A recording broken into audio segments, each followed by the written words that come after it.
নমস্কার বন্ধুরা, আমাদের চ্যানেলে স্বাগতম। ডিএ নিয়ে আরেকটি গুরুত্বপূর্ণ আপডেট। তো বন্ধুরা, ডিএ সংক্রান্ত গুরুত্বপূর্ণ আপডেটটি আলোচনা করার আগে বলে রাখি, যে সকল বন্ধুরা আমাদের চ্যানেলে নতুন, আমাদের চ্যানেলটির পাশে সাবস্ক্রাইব বাটন, সাবস্ক্রাইব করার পর পাশের যে বেল আইকন সেটিও প্রেস করবেন। লেটেস্ট ভিডিও আপডেটগুলি সবার আগে পেয়ে যাবেন।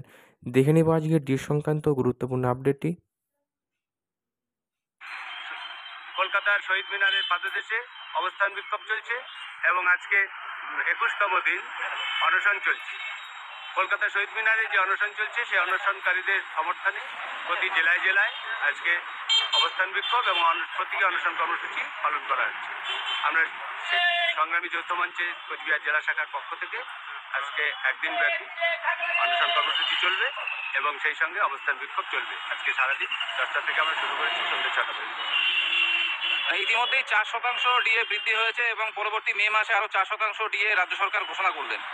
তা আপনাদের আন্দোলনের জন্য কি এটা হচ্ছে, নাকি তার পেছনে অন্য কোনো কারণ আছে বলে আপনাদের মনে হয়? এটা আন্দোলনের চাপে পড়েই সরকার দিচ্ছে, কারণ 2019-এ পে কমিশন 12% করেছিল, পরে বাকি 3% ডিএ হিসেবে আমাদেরকে তখন পে কমিশনের সঙ্গে যুক্ত করে দিয়েছিল। তারপরে 2020, 21, 22 কোনো ডিএ দেওয়া হয়নি।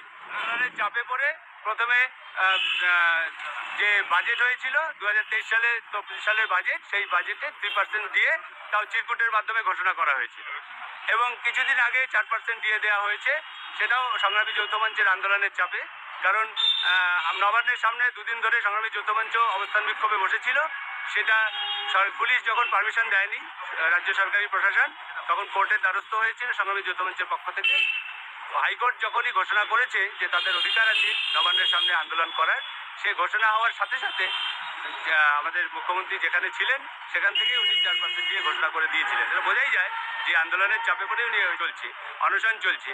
এবং কিছুদিন আগেই আমরা দেখতে পেয়েছি যে সংগ্রামী যৌথ মঞ্চের যে অবস্থান মঞ্চ ছিল কলকাতা শহীদ মিনারে, সেটাকে পুলিশ প্রশাসন দিয়ে এবং পেছন থেকে কলকাঠি মেরে মিলিটারিকে উস্কিয়ে দিয়ে সেই মঞ্চটাকে ভাঙার চেষ্টা হয়েছে। এবং এটা যে গোটা রাজ্য জুড়ে কর্মচারীদের মধ্যে একটা বিক্ষোভ তৈরি করেছে, এই বিক্ষোভের রাস্তা উনি ভালোই বুঝতে পেরেছেন।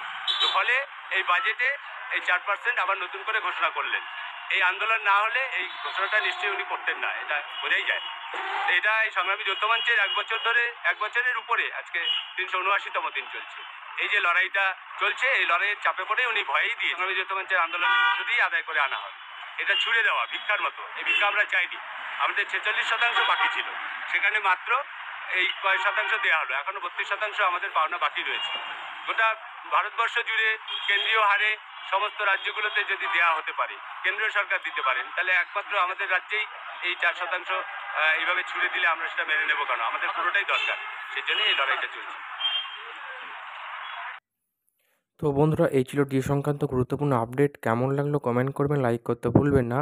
ডিএ সংক্রান্ত পরবর্তী আপডেট পাওয়ার জন্য আমাদের চ্যানেলটিকে সাবস্ক্রাইব করে রাখবেন। থ্যাংক ইউ বন্ধুরা ভিডিওটি দেখার জন্য।